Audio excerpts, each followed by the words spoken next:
ಮೈನೂನರ್ ಅಂದರೆ ಕೆಂಪು ಬಟ್ಟೆ ಹಾಕೊಂಡ್ಬರ್ತಿದ್ವಿ, ನಮ್ಗೆ 10 ರೂಪಾಯಿ ಸಾಲ ಸಿಗ್ತಿದ್ದಿಲ್ಲ ಸರ್. ನಮ್ಮ ತಾಯಿಯಿಂದ ಬಂಗಾರ ಮಾರಿ ಜೀವನ ಮಾಡೀವಿ ಸರ್, ಹೇಳ್ಕೊಬಾರ್ದು. ನಾನು ಲಾರಿ ತೊಗೊಂಡು ನನ್ನ ಲಾರಿಗೆ ನಾನೇ ಡ್ರೈವರ್. ಎಜುಕೇಷನ್ ಎಲ್ಲಿವರೆಗೆ ಮಾಡ್ತೀರಾ ಸರ್? ನಂದು ಎಜುಕೇಷನ್ ಭಾಳ ಕಡಿಮೆ ಆ್ಯಕ್ಚುಲಿ. 9th ಸ್ಟ್ಯಾಂಡರ್ಡ್ ನಾನು ಪಾಸ್ ಆಗಿರೋದು. ನಂದೇನು ದೊಡ್ಡ ಎಜುಕೇಷನ್ ಅಲ್ಲ, ಆದರೆ ನಮ್ಗೆ ಫೀಲ್ಡ್ ನಾಲೆಡ್ಜ್. ನಾವು 2 ಇಡ್ಲಿ ತಿಂದು ನಮ್ಮ ಅಪ್ಪ ಅವ್ರು ಮೈನ್ಸ್ ಕಳಿಸ್ತಾ ಇದ್ರು. ನಾವು ಸರಿಗೆ ಓದಿದ್ಲಲ್ಲ. ಸೇಮ್ ಲೀಸ್ 2004ರಲ್ಲಿ ಆಂಧ್ರ ಸರ್ಕಾರ ರದ್ದು ಮಾಡ್ತದೆ. ಸೇಮ್ ಏರಿಯಾವನ್ನು ರದ್ದು ಮಾಡಿ same area regranted to Obulapuram mining company. ನಿಮ್ಮದು?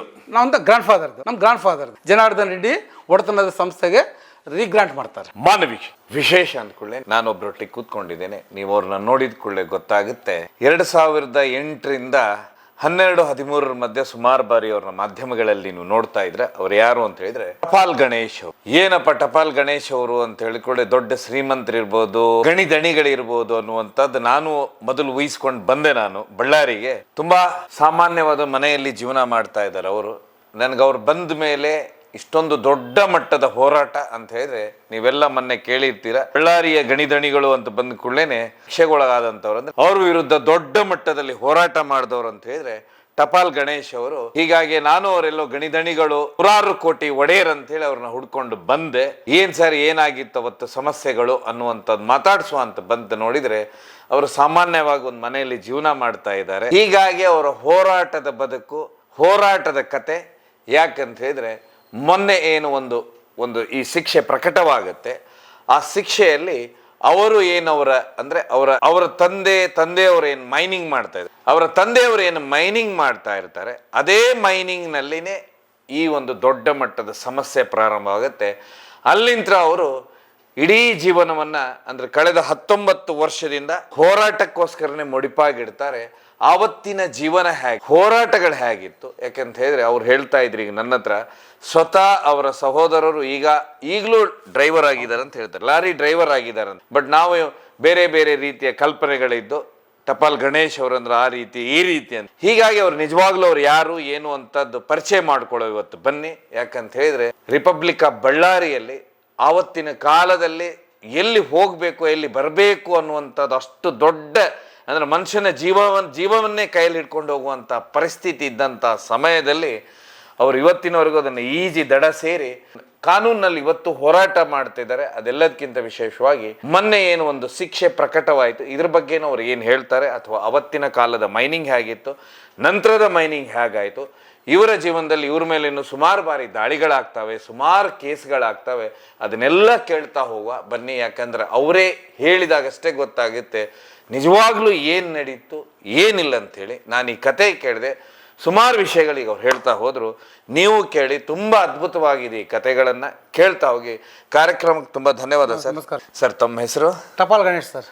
Thank you sir. Republic Ballari ಅಂತ ಬಂದು ವಿಶೇಷವಾಗಿ ಅವತ್ತಿನ ಕಾಲದ ಬಳ್ಳಾರಿ ಹೇಗಿತ್ತು, 2004ರಿಂದ 9 ಮಧ್ಯ ಸರ್ಕಾರ ಬೀಳ್ಸು ಏಳ್ಸು ಪ್ರತಿಯೊಂದು ನಡೀತು. ಅದ್ರ ಮಧ್ಯ ನೀವೊಬ್ಬರೇ ಹೋರಾಟಗಾರರಾಗಿ ಬಳ್ಳಾರಿಯಲ್ಲಿ ಗ್ರೌಂಡ್ ಲೆವೆಲಲ್ಲಿ ಹೋರಾಟ ಮಾಡ್ತಾ ಇದ್ರೆ ಟಪಾಲ್ ಗಣೇಶ್. ಏನು ಸರ್ ಆ್ಯಕ್ಚುಲಿ ನೀವು ಏನು ಮಾಡ್ತಾ ಇದ್ದೀರಾ, ವೃತ್ತಿನ ಏನು ಮಾಡ್ತಾ ಇದ್ರೆ? ಸರ್ ನಮ್ಮದು ಹಿನ್ನೆಲೆ ಮೈನಿಂಗ್ ಕುಟುಂಬ. ಮತ್ತು ಗ್ರ್ಯಾಂಡ್ ಫಾದರು 1956ಅಲ್ಲಿ ಬಳ್ಳಾರಿ ರಿಸರ್ವ್ ಫಾರೆಸ್ಟ್ನಲ್ಲಿ ಆಂಧ್ರ ಭಾಗದಲ್ಲಿ ಕರ್ನಾಟಕ ಭಾಗದಲ್ಲಿ ಟೋಟಲಿ ಸರಿಸುಮಾರು 3,500 ಎಕರೆ ಲೀಸ್ ಹೋಲ್ಡರ್ಸು. ನಮ್ಮ ತಂದೆಯವರು 1969ನಲ್ಲಿ ಟುಮ್ಟಿ ಭಾಗದಲ್ಲಿ ಅವರು ಲೀಸ್ ಹೋಲ್ಡರ್ಸು.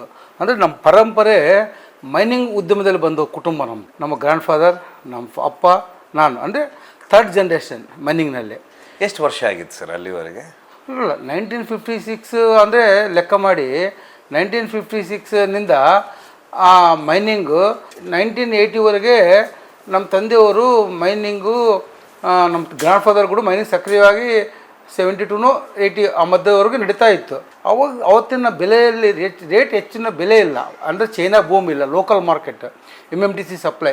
MMTC ಸಪ್ಲೈದಲ್ಲಿ ಭಾಳಷ್ಟು ಕಷ್ಟಗಳು. ಅಂದರೆ ಏನು, ಗ್ರೇಡ್ ಇಷ್ಟೇ ಮಿನಿಮಮ್ ಗ್ರೇಡ್ 63 ಗ್ರೇಡ್ ಅಂದರೆ ಕಾಂಟ್ರಾಕ್ಟ್ ಅಂದರೆ 63+ ಬರಬೇಕು. 63 ಮೈನಸ್ ಬಂದ್ರಾಗಿನ ಪೆನಾಲ್ಟಿ ಕ್ಲಾಸ್ ಆಗ್ತಿದ್ರು. ನಮಗೆ ಟ್ರಾನ್ಸ್ಪೋರ್ಟ್ ರೊಕ್ಕ ಬಿಟ್ಟರೆ ಉಳ್ಕಿದ ರೊಕ್ಕ ನಾವು ಮಾಡಿದ್ದು ಎಕ್ಸ್ಪೆಂಡಿಚರ್ ಎಲ್ಲವೂ ಹೋಗ್ಬಿಡ್ತಿತ್ತು ಪೆನಾಲ್ಟಿಯಲ್ಲಿ. ಈ ಥರ ಕಷ್ಟ ನಷ್ಟಗಳಲ್ಲಿ ಮೈನಿಂಗು ನಡ್ಕೊಂಡ ಬಂದಂಥ ಕುಟುಂಬ.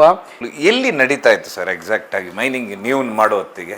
ನಾವು ಮಾಡೋ ಹೊತ್ತಿಗೆ ನೋಡಿ, ಬಳ್ಳಾರಿ ಭಾಗದಲ್ಲಿ ಅಂದರೆ ಬಳ್ಳಾರಿ ರಿಸರ್ವ್ ಫಾರೆಸ್ಟ್ನಲ್ಲಿ ಆಂಧ್ರದ ಒಬ್ಬಳಾಪುರಂ ಭಾಗದಲ್ಲಿ ನಡೀತಾ ಇತ್ತು, ಸಿದ್ದಾಪುರಂ ಭಾಗದಲ್ಲಿ ನಡೀತಾ ಇತ್ತು, ನಮ್ಮ ವಿಟ್ಲಾಪುರಂ ಟುಂಟಿ ಭಾಗದಲ್ಲಿ ನಡೀತಾ ಇತ್ತು, ಮತ್ತು ಬಳ್ಳಾರಿ ರಿಸರ್ವ್ ಫಾರೆಸ್ಟ್ನಲ್ಲಿ ಬೆಳಗಲ್, ಅಲ್ಕೊಂದಿ, ಹೊನ್ನಳ್ಳಿ ಆ ಗ್ರಾಮದ ವ್ಯಾಪ್ತಿಯಲ್ಲಿ ಕೂಡ ಮೈನಿಂಗ್ ಪ್ರದೇಶಗಳು ನಡೀತಾ ಇದ್ವು. ಮೈನಿಂಗ್ ಎಂಬುದು ಇವತ್ತು ಬಳ್ಳಾರಿ ಜಿಲ್ಲೆಗೆ ಹೊಸದಲ್ಲ, ಬೆಲ್ಜಿಯಂ ಕಂಪನಿಯಿಂದ ಮೈನಿಂಗ್ ಇದೆ. ಸಂಡೂರು ಭಾಗದಲ್ಲಿ ಬೆಲ್ಜಿಯಂ ಕಂಪನಿ, ಆ ಕಾಲಕ್ಕೆ ಬೆಲ್ಜಿಯಂ ಕಂಪನಿ ಮೈನಿಂಗ್ ಮಾಡಿದೆ. ನಾನು ಹೇಳೋದು ಮೈನಿಂಗ್ ಉದ್ಯಮಿ ಎಂಬುದು ಮೊದಲಿನಿಂದ ಬಳ್ಳಾರಿ ಜಿಲ್ಲೆಗೆ ಅಂದರೆ ಮೈನಿಂಗ್ ಬಿಟ್ಟು ಬೇರೆ ಸೋರ್ಸ್ ಇದ್ದಿಲ್ಲ ಇಲ್ಲಿ. ಹೇಗೆ ತೆಗಿತಾ ಇದ್ರೆ ಅಥವಾ ಹೇಗೆ ಮಾಡ್ತಾರೆ? ಅದು ಅವ್ರ ಪೀರಿಯಡಲ್ಲಿ ಮ್ಯಾನ್ಯುವಲ್ ನಿಂದನೇ ಮೈನಿಂಗ್ ನಡೀತಾ ಇದ್ದು. ಅಂದರೆ ಲೇಬರ್ ಕೂಲಿಗಾರರು ಬರ್ತಾಯಿದ್ರು. ಕಲೆಕ್ಟಿವ್ ಮೆಟೀರಿಯಲ್ ಅಂದ್ರೇನು, ಡಿಕ್ಕಿಂಗ್ ಅಂದ್ರೇನು, ಗಡಪಾರ ಕೂಡ ತೋಡ್ತಾ ಇದ್ರು. ಆ ಒಂದು ಮೆಟೀರಿಯಲ್ನ ಕಲೆಕ್ಟ್ ಮಾಡಿದ ಮೆಟೀರಿಯಲ್ನ ಲಾರಿ ಕೂಡ ಲೋಡ್ ಮಾಡ್ತಾ ಇದ್ರು, MMDCಗೆ ಸಪ್ಲೈ ಮಾಡ್ತಾ ಇದ್ರು. ಗಡಪಾರಿ ಅಂದ್ರೆ ಹಾರೆ, ಗುದ್ದಲಿ, ಈ ರೀತಿ ಮ್ಯಾನ್ಯುವಲ್ ಆಗಿ ಉಪಯೋಗ. ಮನುಷ್ಯ ನಮ್ಮ ಮೈಸಲ್ಲಿ ನಾವು ನೋಡಿದಂಗ, ನಾವು ಮಕ್ಕಳ ಟೈಮ್ನಲ್ಲಿ ನಮ್ದು ಟಪಾಲ್ ತಿಮ್ಮಪ್ಪ ಅಂತೇಳಿ ನಮ್ಮ ಗಂಗಲಾಪುರ ವಿಟ್ಲಾಪುರದಲ್ಲಿ ಸರಿಸುಮಾರು ಒಂದು 1200 ಎಕರೆ ಲೀಸ್ ಇತ್ತು ನಮ್ಮ ಗ್ರ್ಯಾಂಡ್ ಫಾದರ್ ಹೆಸರಲ್ಲಿ. ಟೋಟಲ್ ಆ ಹಳ್ಳಿಯಲ್ಲಿ ಅಂದರೆ ಗಂಗಲಾಪುರ, ವಿಟ್ಲಾಪುರ, ಬಸಾಪುರ, ಗಂಗಲ, ಮಲ್ಪಂಗುಡಿ, ಸಿದ್ದಾಪುರ, ಭಾಳಷ್ಟು ಹಳ್ಳಿಗಳಲ್ಲಿ ಸುಮಾರು 16 ಹಳ್ಳಿಗಳು ಈ 72 ದೊಡ್ಡ ಫ್ಯಾಮಿನ್ ಬಂದಿದ್ದು ಬಳ್ಳಾರಿಗೆ. ಫ್ಯಾಮಿನ್ ಏರಿಯಾದಲ್ಲಿ ಅಲ್ಲಿರೋ ಹಳ್ಳಿಗಳೆಲ್ಲ ಆ ಒಂದು ಮೈನಿಂಗ್ ಪ್ರದೇಶದಲ್ಲಿ ಗುಡಾರ್ಗಳು ಹಾಕ್ಕೊಂಡು ಮೈನಿಂಗ್ ಮಾಡಿದ್ದಾರೆ. ಅಂದರೆ ಸರಿಸುಮಾರು 100 ಟ್ರಿಪ್ಪು. ನಮ್ಮ ಅಪ್ಪವರು ಆಗಿನ ಕಾಲಕ್ಕೆ ಸಾಯಂಕಾಲ ಪೇಮೆಂಟ್ ಕೂತ್ಕೊಂಡ್ರೆ ರಾತ್ರಿ ಆಗಲೂ ಪೇಮೆಂಟ್ ಮಾಡಿ ಬರ್ತಾಯಿದ್ರು. ಅವತ್ತು ಪೀರಿಯಡಲ್ಲಿ ₹10 ಪೇಮೆಂಟೇ ಟನ್ನಿಗೆ. ಅಂಥ ಟೈಮ್ನಲ್ಲಿ ಮೈನಿಂಗ್ ಮಾಡೋದಂಥ ಕುಟುಂಬ ಸರ್ ನಮ್ಮದು. ಇದು ಟಪಾಲ್ ಅಂತ ಒಂದು ಹೆಸರು ಬರುತ್ತೆ. ಏನಿದೆ ಟಪಾಲ್ ಅಂತ? ಟಪಾಲ್ ಅಂದರೆ ನಮ್ಮ ಗ್ರ್ಯಾಂಡ್ ಫಾದರ್ಸ್ ಅಂದರೆ ನಮ್ಮ ತಾತನ ಅವರು ಬ್ರಿಟಿಷ್ ಕಾಲದಲ್ಲಿ ಸರ್ವಿಸ್ ಮಾಡ್ತಾಯಿದ್ರು. ಟಪಾಲ್ ಸರ್ವಿಸ್, ಕುದುರೆಗಳ ಮೇಲೆ ಸರ್ವಿಸ್ ಮಾಡ್ತಾಯಿದ್ರು. ಬಟ್ ಅವಾಗ ಲೀಜ್ ಅಂದರೆ ಸರ್ಕಾರಕ್ಕೆ ಇದ್ರ ರಾಜಧನ ಕಟ್ಟಬೇಕಾಗಿತ್ತ ಅಥವಾ ರಾಜರಿದ್ದಾಗ ರಾಜಧನ? ಇಲ್ಲ, ಸರ್ಕಾರ ರಾಯಲ್ಟಿ. ಮೈನಿಂಗಿಗೆ ಒಂದು ರೂಲ್ಸ್ ಇದೆ ಸರ್. ಮೈನಿಂಗ್ MMRD ಆ್ಯಕ್ಟ್ ಇತ್ತು, ಫಾರೆಸ್ಟ್ ಆ್ಯಕ್ಟ್ ಇತ್ತು, ಇದಕ್ಕೆಲ್ಲ ಟ್ಯಾಕ್ಸ್ ಕಟ್ತಾ ಇದ್ವಿ. ಟ್ಯಾಕ್ಸ್ ಅಂದರೆ ಅವತ್ತಿನ MMTC ರೇಟ್ನಲ್ಲಿ ನೋಡಿ, ಟನ್ನಿಗೆ ಎಷ್ಟಿತ್ತು? ₹160. ನನಗೆ ನೋಡಿದಂಗೆ ನಮ್ಮ ಅಪ್ಪವ್ರು ₹80 ಟನ್ ಅಂತ ಇದ್ದರು. ಆಮೇಲೆ ನಾವು ಬುದ್ಧಿ ಬಂದಾಗ ₹160 ಟನ್ ಆಯಿತು, ₹200 ಟನ್ ಆಯಿತು. ಅವತ್ತಿನ ಪೀರಿಯಡ್ನಲ್ಲಿ ಟನ್ನಿಗೆ ಎಲ್ಲ ರಾಯಲ್ಟಿ ಖರ್ಚು ಎಲ್ಲ ಟ್ರಾನ್ಸ್ಪೋರ್ಟೇಷನ್ ಹೋದರೆ ₹10, ₹20 ಮಾರ್ಜಿನ್. ಅದು ಕೂಡ MMTCಯಲ್ಲಿ ರಿಜೆಕ್ಟ್ ಆಗ್ದಂಗಿದ್ರೆ ಮೈನ್ ಓನರ್ಗೆ ₹4 ಬರ್ತಾಯಿದ್ದು. ರಿಜೆಕ್ಟ್ ಆಗಿದ್ರೆ ಆಯ್ತು ಅಂದರೆ ನಾವೇ ಪೆನಾಲ್ಟಿ ಕಟ್ತಿದ್ವಿ MMTCಗೆ. ಗ್ರೇಡು ಅಂದ್ರೆ ಸರ್, ಗ್ರೇಡ್ ಅಂದರೆ FE ಅಂದರೆ ಐರನ್ ಪರ್ಸೆಂಟೇಜು ಕಲ್ಲಲ್ಲಿ 63% ಐರನ್ ಇದ್ದರೆ 63 ಗ್ರೇಡು, 64 ಗ್ರೇಡು, 58 ಗ್ರೇಡ್ ಅಂತಾರಲ್ಲ, ಐರನ್ ಪರ್ಸೆಂಟೇಜ್ FE. ಇದೆಲ್ಲ ಕರ್ನಾಟಕದ ಗಡಿ ಭಾಗದೊಳಗೆ ನಡೀತಾ ಇತ್ತು ನಿಮ್ಗೆ? ಅಲ್ಲ, ಗಡಿ ಭಾಗದ ಮೇಲೆ ಆಂಧ್ರದಲ್ಲಿ ಪರವಾನಗಿ ಪ್ರದೇಶಗಳಿದ್ವು, ಕರ್ನಾಟಕದಲ್ಲಿ ಇದ್ವು. 2 ಕಡೆ ನಡೀತಾ ಇದ್ವು. ನಮಗೂ ಪರವಾನಗಿ ಇದು ಇತ್ತು. ಪರವಾನಗಿ ಇರೋವರೆಗೂ ನಡೀತದೆ. ಪರವಾನಗಿ ನಮಗೆ 78 ಆ ಪೀರಿಯಡ್ನಲ್ಲಿ ನಮ್ಮ ಗ್ರ್ಯಾಂಡ್ ಫಾದರ್ ಹೆಸರು ಮೇಲೆ ಇರೋ ಲೀಸ್ಗಳಿಗೆ ಮುಗಿದು ಹೋಗ್ತಾವೆ ಪರವಾನಗಿ. ಆಮೇಲೆ ಅದಕ್ಕೆ ಹೆಚ್ಚಿನ ಬೆಲೆ ಇಲ್ಲ ಅಂತೇಳಿ ನಮ್ಮ ಗ್ರ್ಯಾಂಡ್ ಫಾದರ್ ಏರಿಯಾಗಳೆಲ್ಲ ನಾವು ಲೀಸ್ಗೆ ರಿನ್ಯೂವಲ್ಗೆ ಹೋಗೋಕ್ಕಿಲ್ಲ, ನಾವು ಬಿಟ್ಕೊಂಡ್ಬಿಡ್ತೀವಿ. 2ನೇ ಇಸ್ವಿಯಲ್ಲಿ ಫಾರೆಸ್ಟ್ ಆ್ಯಕ್ಟ್ ಬರುತ್ತೆ, ಕಾನೂನು ಬದಲಾವಣೆ ಆಗ್ತದೆ. 1980 ಬರ್ತದೆ ಫಾರೆಸ್ಟ್ ಆ್ಯಕ್ಟು. ಮೇನಕಾ ಗಾಂಧಿಯವರು ಫಾರೆಸ್ಟ್ ಮಿನಿಸ್ಟರ್ ಆಗ್ತಾರ, ಆವಾಗ ಕಾನೂನು ಬದಲಾವಣೆ ಆಗ್ತದೆ. ಎಫ್ ಸಿ ಆ್ಯಕ್ಟ್ ಅಂಬೋದು ಇಂಟ್ರೊಡ್ಯೂಸ್ ಆಗೋದು ಆವಾಗಲಿಂದ ಫಾರೆಸ್ಟ್ ಆ್ಯಕ್ಟನ್ನು ಇಂಪ್ಲಿಮೆಂಟೇಷನ್ ಆದಾಗಿನಿಂದ ಭಾಳಷ್ಟು ಕಾನೂನು ಬದಲಾವಣೆ ಆಗ್ತೈತೆ. ನಾವು ಪ್ರೊಸೀಜರ್ ಭಾಳ ಚೇಂಜ್ ಆಗ್ತಾವೆ ಫಾರೆಸ್ಟ್ ಆ್ಯಕ್ಟ್ನಲ್ಲಿ. ಆ ಪ್ರೊಸೀಜರ್ಗೆ ಒಳಪಟ್ಟು ಮತ್ತೆ ಮೈನಿಂಗ್ ಲೀಸ್ ತೊಗೊತಾ ಇದ್ವಿ. ಮತ್ತು ಎಜುಕೇಷನ್ ಎಲ್ಲಿವರೆಗೆ ಮಾಡ್ತೀರಾ ಸರ್? ನನ್ನ ಎಜುಕೇಷನ್ ಭಾಳ ಕಡಿಮೆ. ಆ್ಯಕ್ಚುಲಿ 9th ಸ್ಟ್ಯಾಂಡರ್ಡ್ ನಾನು ಪಾಸ್ ಆಗಿರೋದು ಅಷ್ಟೇ. ನಂದೇನು ದೊಡ್ಡ ಎಜುಕೇಷನ್ ಅಲ್ಲ.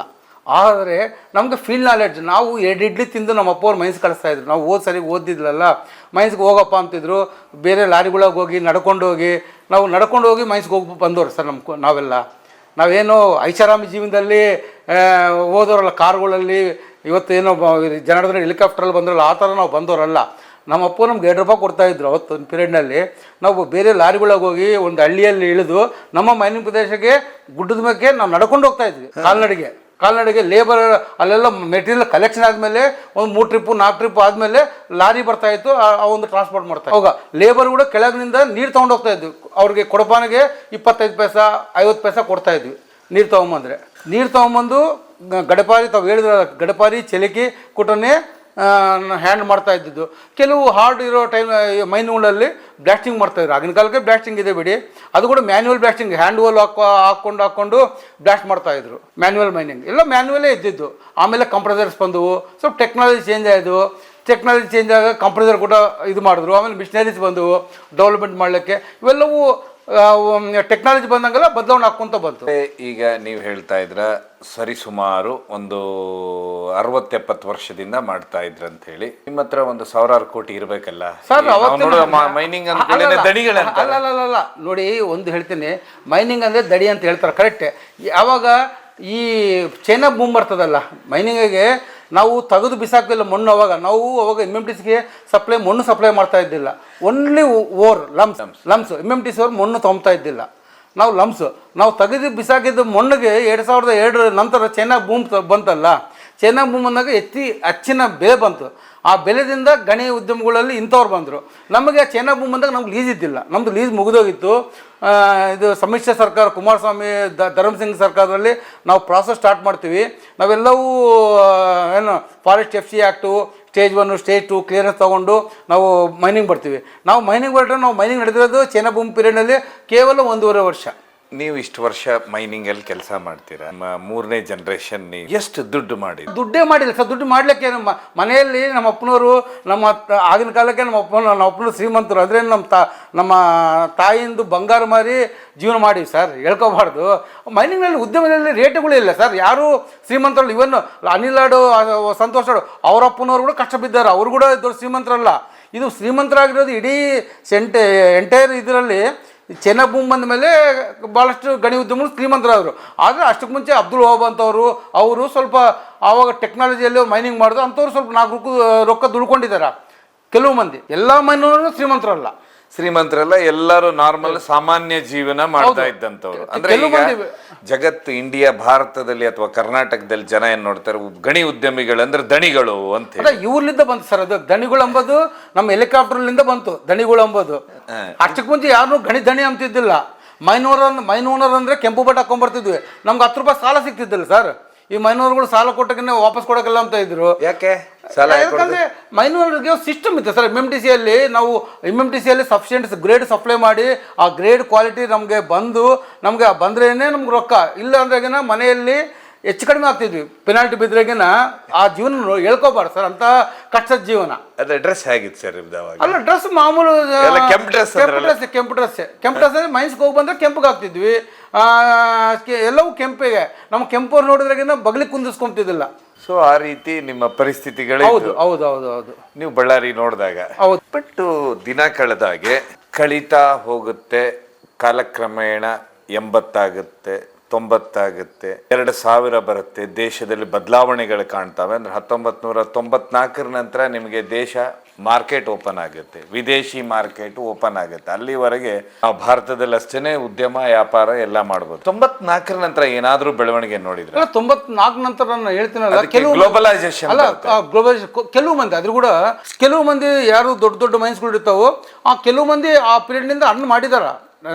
ಅವ್ರು ನಿಜವಾಗ್ಲೂ ಗಣಿ ಉದ್ಯಮಗಳು ಗಣಿಯಲ್ಲಿ ಅರ್ನ್ ಮಾಡಿದವರು. ಈ 2002 ನಂತರ ಚೈನಾ ಬೂಮಲ್ಲಿ ಬಂತಲ್ಲ, ಚೈನಾ ಬೂಮ್ ರಾಜಕೀಯಕ್ಕೆ ಮೈನಿಂಗ್ಗೆ ಲಿಂಕ್ ಆಯ್ತಲ್ಲ.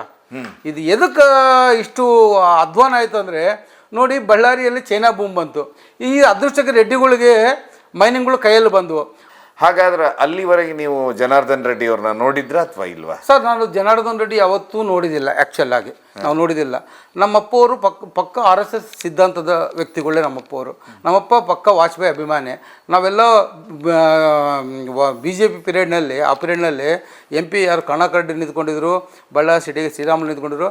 ನಮ್ಮಪ್ಪವ್ರು ನಮ್ಮನ್ನು ವಾಲಂಟ್ರಿಯಾಗಿ, ಅವ್ರು ಯಾರೋ ಪರಿಚಯ ವಾಲಂಟ್ರಿಯಾಗಿ ಬೂತ್ನಲ್ಲಿ ಕುಂದಿಸ್ತಿದ್ದ. ಅಂದರೆ ಅಷ್ಟು ಅಭಿಮಾನ ನಮ್ಮಪ್ಪಗೆ BJP ಬರಬೇಕು ಅಂತೇಳಿ.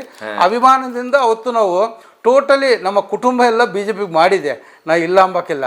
2006ರಲ್ಲಿ ಏನಾಗ್ತದಂತೆ ಹೇಳಿದ್ರೆ ಇಲ್ಲಿ ಬರ್ತದೆ ನೋಡಿ ಸುದ್ದಿ.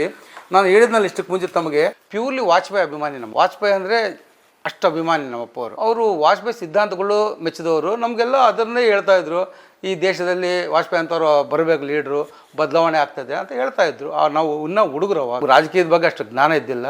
ಅವಾಗವಾಗೇ 18 ವರ್ಷ ತುಂಬಿತ್ತು. ನಮ್ಮನ್ನು ಎಂತ 19-20 ವರ್ಷ ಇತ್ತು. ನಮ್ಮನ್ನು ಬೂತ್ಗಳಲ್ಲಿ ಅವತ್ತು ದಿವಸದಲ್ಲಿ ವಾಲಂಟ್ರಿ ಆಗಿ, ಅವ್ರ ಪಕ್ಷದವ್ರು ಬರ್ತಾಯಿದ್ದಿಲ್ಲ, ಯಾರು ಬರ್ತಾಯಿದ್ದಿಲ್ಲ. ನಮ್ಮಪ್ಪ ಅವ್ರು ಹೇಳಿದಕ್ಕೆ ವಾಲಂಟ್ರಿಯಾಗಿ ಕುಂದಿರ್ತಿದ್ರು. ಅಷ್ಟು BJP ಅಂದರೆ ಅಭಿಮಾನ ಇತ್ತು. ಅಭಿಮಾನ ಎಲ್ಲೋ ಒಂದು ಕಡೆ 2006ರಲ್ಲಿ ಮುರಿದೋಯ್ತು ನಮಗೆ. ಎದಕ್ಕೆ ಮುರಿದೋಯ್ತು? ಏನಾಗುತ್ತೆ ಎದಕ್ಕೆ ಮುರಿದೋಯ್ತು ಅಂದರೆ ನೋಡಿ, ಆಗ ಏನು ಮಾಡ್ತಿದ್ರಿ 2006 ಏನು ಮಾಡ್ತಾರೆ? ಅಲ್ಲಲ್ಲ, ನಾವು ಕರೆಕ್ಟ್ ಕೇಳಿದ್ರಿ ನೀವು.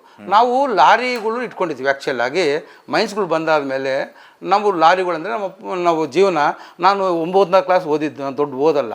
ನಾನು ಲಾರಿ ತೊಗೊಂಡು ನಾನು ಲಾರಿಗೆ ನಾನೇ ಡ್ರೈವರ್, ನಾನೇ ಟ್ರಾನ್ಸ್ಪೋರ್ಟ್ ಮಾಡ್ತಿದ್ದೆ. ನಮ್ಮ ಜೀವನ ಲಾರಿ ಇಟ್ಕೊಂಡು ಲಾರಿ ಮೇಲೆ ಜೀವನ ಮಾಡ್ತಾಯಿದ್ದೆ. ನಮಗೆ ಈ ಮತ್ತೆ ಉದ್ಯಮಕ್ಕೆ ಹೆಂಗೆ ಬಂದ್ವಿ ಅಂದರೆ, ನಮ್ಮದು ಮೈನಿಂಗ್ ಲೀಸು ಆ್ಯಕ್ಚುಲ್ 89ನಲ್ಲಿ ಮುಗಿದೋಗಿತ್ತು. ಆ್ಯಕ್ಚುಲ್ ಅಪ್ಪವರು ತುಮಟಿಯಲ್ಲಿ ಏನು ಮೈನಿಂಗ್ ಲೀಸ್ ಪಡ್ಕೊಂಡಿದ್ರು 69 to 89, 89ನಲ್ಲಿ ಲೀಸ್ ಮುಗಿದೋಯ್ತು. ಅಂತ ರೂಲ್ಸ್ ಬಂದ ನಮ್ಮದು ಹೈಕೋರ್ಟ್ ಆರ್ಡರ್ ಮೇಲೆ ನಡೀತಾ ಇತ್ತು. ಮೋಸ್ಟ್ಲಿ 92, 93 ಮೇಲೆ ಅನ್ಕೊತೀನಿ ನಮ್ಮ ಗಾಂಧಿ ಅವರು ಡೈರೆಕ್ಷನ್ ತರ್ತಾರ ಈ ಫಾರೆಸ್ಟ್ ಆ್ಯಕ್ಟ್. ನಮಗೆ ಆ ಆ್ಯಕ್ಟ್ನಲ್ಲಿ ನಮ್ಗೆ ಆ ಕೋರ್ಟ್ ಆದೇಶ ಮೇಲೆ ಇದ್ದಂಥ ಮೈನಿಂಗು ನಮ್ಮದು ತಡೆಯಾಜ್ಞೆ ಆಗ್ತದೆ, ಅಂದರೆ ಆದೇಶ ರದ್ದಾಗ್ತದೆ. ಆದಮೇಲೆ ನಾವು ಏನು ಮಾಡ್ತೀವಿ ಅಂದರೆ ಮೈನ್ಸ್ ಬಂದ್ ಮಾಡ್ತೀವಿ. ಆವಾಗ ಮೈನ್ಸನ್ಗೆ ಹೆಚ್ಚಿನ ಬೆಲೆ ಇಲ್ಲ. ಮತ್ತು ಚೈನಾ ಭೂಮಿನಲ್ಲಿ ನಾವು ಮೈನಿಂಗಿಗೆ ಮತ್ತೆ ಪೇಪರ್ ಮೂವ್ಮೆಂಟ್ ಮಾಡ್ತೀವಿ. ಅಂದರೆ ಮತ್ತೆ ನಮ್ಮ ಅಪ್ಪೋರ ಹೆಸರಲ್ಲಿ ರಿನ್ಯೂವಲ್ಗೆ ಆಲ್ರೆಡಿ ಅಪ್ಲೈ ಮಾಡಿಡ್ತೀವಿ, ಅದನ್ನು ಮೂವ್ ಮಾಡಿರೋಕ್ಕಿಲ್ಲ. ರಿನ್ಯೂವಲ್ ಸರ್ಕಾರದ ಇದರಲ್ಲಿ ನಾವು ರಿನ್ಯೂವಲ್ ಪ್ರಾಸೆಸ್ ಎಲ್ಲವೂ ಮಾಡಿಡ್ತೀವಿ, ಮೂವ್ ಮಾಡಿರಕ್ಕಿಲ್ಲ. ಮೂವಿಂಗ್ ಯಾವಾಗ ಮಾಡ್ತೀವಿ ಅಂದರೆ ಮತ್ತೆ ಚೈನಾ ಭೂಮಿ ಬರ್ತದೆ, ನಮಗೆ ಒಂದು ಇನ್ವೆಸ್ಟರ್ಸ್ ಯಾರೋ ಬ್ಯಾಕ್ಡೋರ್ ಇನ್ವೆಸ್ಟರ್ಸ್ ಬರ್ತಾರೆ. ಆ ಇನ್ವೆಸ್ಟರ್ಸ್ ಹಣದಿಂದ ಸರ್ಕಾರಕ್ಕೆ 76 lakhs NPV amount, net present value ಅಂತಾರೆ. ನೆಟ್ ಪ್ರೆಸೆಂಟ್ ವ್ಯಾಲ್ಯೂನ NPV ಹಣ ತುಂಬ್ತೀವಿ ಫಾರೆಸ್ಟ್ಗೆ. 26 ಲಕ್ಷ, 76 lakhs. ಅಂದರೆ ಚೈನಾ ಭೂಮಿ ಬಂದಮೇಲೆ ಇನ್ವೆಸ್ಟರ್ಸು ಸಿಗ್ತಾ ಇದ್ರು. ಸಿಗ್ತಾ ಇದ್ರು. ಮೈನಿಂಗ್ ಬಂದರೆ ನಾವು ಇನ್ವೆಸ್ಟರ್ಸ್ ಹತ್ರ ಒಂದು ರೇಟ್ ಮಾಡ್ಕೊತಿದ್ವಿ. ನಮಗೆ ಮೈನಿಂಗ್ಗೆ ಇನ್ವೆಸ್ಟ್ ಮಾಡಿದ್ರು ಅವತ್ತಿನ ಪೀರಿಯಡ್ನಲ್ಲಿ 76 ಲಕ್ಷ ನಮ್ಮ ಹತ್ರ ಇದ್ದಿಲ್ಲ. ಯಾವುದೋ ಒಂದು ಕಂಪನಿ ಇನ್ವೆಸ್ಟ್ ಮಾಡ್ತು. ಇನ್ವೆಸ್ಟ್ ಮಾಡಿ ಅವ್ರಿಗೆ ನಾವು ಟ್ರೇಡಿಂಗ್ ಮಾಡಿ, ಅಂದರೆ ಮಾರಾಟ ಮಾಡಿದ್ವಿ, ಬಿಸ್ನೆಸ್ ವ್ಯಾಪಾರ. ಅವತ್ತಿನ ಪೀರಿಯಡ್ ನಾವು 76 lakhs ತುಂಬೋ ಟೈಮ್ನಲ್ಲಿ ಫಾರೆಸ್ಟ್ ಸ್ಟೇಜ್ 1, ಸ್ಟೇಜ್ 2 ಕ್ಲಿಯರೆನ್ಸ್ ಅಂತ ಇರ್ತಾವೆ ಸರ್ ಮೈನಿಂಗ್ನಲ್ಲಿ. ಫಾರೆಸ್ಟ್ ಅವಾಗ ಸ್ಟೇಜ್ 1, ಸ್ಟೇಜ್ 2ಗೆ ರೇಂಜರ್ಲಿದ್ದ CCF ಅವ್ರಿಗೆ ಫೀಲ್ಡ್ ಇನ್ಸ್ಪೆಕ್ಷನ್ ಮಾಡ್ತಾರೆ. ಎವ್ರಿ ಕಾರ್ನರ್ಗೆ GPS ರೀಡಿಂಗ್ ಇಡ್ತಾರೆ. ಕಾರ್ನರ್ ಪಾಯಿಂಟ್ಸ್ಗೆ, ವಿಲೇಜ್ ಪಾಯಿಂಟ್ಸ್ಗೆ, ವಿಲೇಜ್ ಪಾಯಿಂಟ್ಸು, ಲೀಸ್ ಬೌಂಡ್ರಿ ಪಾಯಿಂಟ್ಸ್ಗೆ, ಎವ್ರಿ ಪಾಯಿಂಟ್ಸ್ಗೆ GPS ಗ್ಲೋಬಲ್ ಪೊಸಿಷನ್ ಸಿಸ್ಟಮ್ ಅಂತೇಳಿ GPS-ಅನ್ನು ಇದು ಮಾಡ್ತಾರೆ. ಅವಾಗ ನಮ್ಮ UV ಸಿಂಗ್ ಅವರು ನೂಡಲ್ ಆಫೀಸರ್ ಆಗಿರ್ತಾರೆ. ನಮ್ಮದು ಒಂದು ಸಲ ಪ್ರಪೋಸಲ್ ರೆಕಮೆಂಡ್ ಆದರೆ ಅವ್ರ ಪಿಂಡ ರಿಜೆಕ್ಟ್ ಮಾಡ್ತಾರೆ. ಎದಕ್ಕೆ ರಿಜೆಕ್ಟ್ ಮಾಡೋದಂದರೆ GPS-ಅನ್ನು ಇಂಪ್ಲಿಮೆಂಟೇಷನ್ ಮಾಡಿಲ್ಲ ಅಂತೇಳಿ. ಮತ್ತು GPS ಅಂದರೆ ಗ್ಲೋಬಲ್ ಸಿಸ್ಟಮ್ನ ನಾವು ಇಂಪ್ಲಿಮೆಂಟೇಷನ್ ಮಾಡಿ ವರ್ಕಿಂಗ್ ಪ್ಲ್ಯಾನ್ಗೆ, ಮೈನಿಂಗ್ ಲೀಸ್ ಪ್ರಪೋಸಲ್ಗೆ ಎಲ್ಲವೂ ನಾವು GPS ಮೂಲಕ ರೆಕಮೆಂಡ್ ಆಗಿ ಬರ್ತೈತೆ. ನಮಗೆ GPS ಮೂಲಕ ರೆಕಮೆಂಡ್ ಆಗಿ ಹ್ಯಾಂಡಿಂಗ್ ಓವರು ಮತ್ತು ಸರ್ಕಾರ 2006ರಲ್ಲಿ ನಮಗೆ ರಿನ್ಯೂವಲ್ ಪ್ರಾಸೆಸ್ ಎಲ್ಲ ಮುಗಿತೈತೆ. ಸ್ಟೇಟ್ ಆ್ಯಂಡ್ ಸೆಂಟ್ರಲ್ ಗೌರ್ಮೆಂಟಿಂದ ಅಪ್ರೂವಲ್ ಆಗ್ತೈತೆ ನಮ್ಮ ತಂದೆಯವ್ರ ಹೆಸರು ಮೇಲೆ. State and central government approval ಆಗಿ ನಮಗೆ ಹ್ಯಾಂಡಿಂಗ್ ಓವರು ಮಾಡೋ ಟೈಮ್ನಲ್ಲಿ ಕೂಡ ಅಲಾಂಗ್ ವಿತ್ GPS ರೀಡಿಂಗ್ ಮೂಲಕನೇ ಹ್ಯಾಂಡಿಂಗ್ ಓವರ್ ಮಾಡ್ತಾರೆ. ಅಂದರೆ ಸಂಪೂರ್ಣವಾಗಿ ಲೀಗಲ್ ಆಗಿ ನಮಗೆ ಇನ್ನು ಮುಂದೆ ಮೈನಿಂಗ್ ಚಟುವಟಿಕೆ ನಮ್ಮ ಲೀಸ್ ಇದರಲ್ಲಿ ಏರಿಯಾದಲ್ಲಿ ನಾವು ಮಾಡ್ಕೋಬಹುದು ಕಾನೂನು ಪ್ರಕಾರ. ಅವಾಗ ಎಷ್ಟು ಏರಿಯಾಸ್ಗೆ? 20 ನಮ್ದು ಆ್ಯಕ್ಚುಲಿ ನಮ್ಮ ತಂದೆದು 99 acres ಲೀಸ್ ಸರ್. ನಾವು 27 hectaresಗೆ ನಾವು FC ಕ್ಲಿಯರೆನ್ಸ್ ತೊಗೊತೀವಿ. ನಾವು 27 hectares ಮಾತ್ರ ಮೈನಿಂಗ್ ತೊಗೊತೀವಿ. ಯಾವ್ಯಾವ ಏರಿಯಾ ಅದು? ಟುಮ್ಟಿ ಭಾಗದಲ್ಲಿ, ನಮ್ಮ ಸೊಂಡೂರು ತಾಲೂಕಿನಲ್ಲಿ ಟುಮ್ಟಿ ಭಾಗದಲ್ಲಿ ನಾವು FC ಕ್ಲಿಯರೆನ್ಸ್ ತಗೊಂಡು ಆ FC ಕ್ಲಿಯರೆನ್ಸ್ ತಗೊಂಡಂಥ ಪ್ರದೇಶದಲ್ಲೇ ನಾವು ಮೈನಿಂಗ್ ಮಾಡ್ತೀವಿ. ಇಲ್ಲಿ ಏನಾಗ್ತದೆ ಅಂತ ಹೇಳಿ ನಾವು ಇಷ್ಟಕ್ಕೆ ಮುಂಚೆ ಹೇಳಿದ್ವಲ್ಲ, ಜನಾರ್ದನ್ 2006 ಇದು 6 ಅದೇ ಅಡ್ಜಾನಿಂಗ್ ಲೀಸು ತುಮಟಿಗೆ ವಿಟ್ಲಾಪುರಿಗೆ ಹೊಂದಿಕೊಂಡಂಥ ಪ್ರದೇಶ ಮಲ್ಪಂಗುಡಿ. ಇಲ್ಲಿ ನೋಡಿ ಸಿನಿಮಾ ಬರೋದು ನಮ್ದು ಆ್ಯಕ್ಚುಲ್. ಮಲ್ಪಂಗುಡಿ ಭಾಗದಲ್ಲೂ ಕೂಡ ನಮ್ಮ ಗ್ರ್ಯಾಂಡ್ ಫಾದರ್ ಲೀಸ್ ಇರ್ತದೆ ಆ್ಯಕ್ಚುಲ್ ಆಂಧ್ರದ್ದು. ಅದು Andhra village Tumati Vitlapura connected village line. ಆ ಭಾಗದಲ್ಲಿ ನಮ್ಮ ಗ್ರ್ಯಾಂಡ್ ಫಾದರ್ಗೆ ಗುಡ್ಡದ ಮೇಲೆ, ಅಂದರೆ ಮಲ್ಪಂಗುಡಿ ಫೀಲ್ಡ್ ನಂಬರ್ 1ರಲ್ಲಿ 147 acres ಲೀಸ್ ಇರ್ತೈತೆ. ಫೀಲ್ಡ್ ನಂಬರ್ 2ಯಲ್ಲಿ 84 ಎಕರೆ. ಅದಕ್ಕೆ ಒಂದು ಅರ್ಧ ಕಿಲೋಮೀಟ್ರ್ ಡೌನ್ ಸೈಡ್ 84 ಎಕರೆ ಪಡ್ಕೊಂಡಿರ್ತಾನೆ, ಆಂಧ್ರ ಸರ್ಕಾರದಿಂದ ಪಡೆದುಕೊಂಡಿರ್ತಾನೆ. ಎರಡೂ ಕನೆಕ್ಟೆಡ್ ಲೀಸಸ್. ನಮ್ಮ ತಂದೆಯವ್ರ ಲೀಸು, ನಮ್ಮ grand father lease same lease 2004ರಲ್ಲಿ ಆಂಧ್ರ ಸರ್ಕಾರ ರದ್ದು ಮಾಡ್ತೈತೆ, ಅದೇ ನೋಟಿಫೈ ಮಾಡ್ತೈತೆ. ನಿಮ್ಮದು ನಮ್ಮದು ಗ್ರ್ಯಾಂಡ್ ಫಾದರ್ದು. ನಮ್ಮ grand father same lease regrant the Obulapuram mining company. ಇಲ್ಲಿ ಬರೋದು ಸಿನಿಮಾ. ಸೇಮ್ ಏರಿಯಾವನ್ನು ರದ್ದು ಮಾಡಿ same area regranted to Obulapuram mining company. Janardhan Reddy ಒಡೆತನದ ಸಂಸ್ಥೆಗೆ ರೀಗ್ರಾಂಟ್ ಮಾಡ್ತಾರೆ.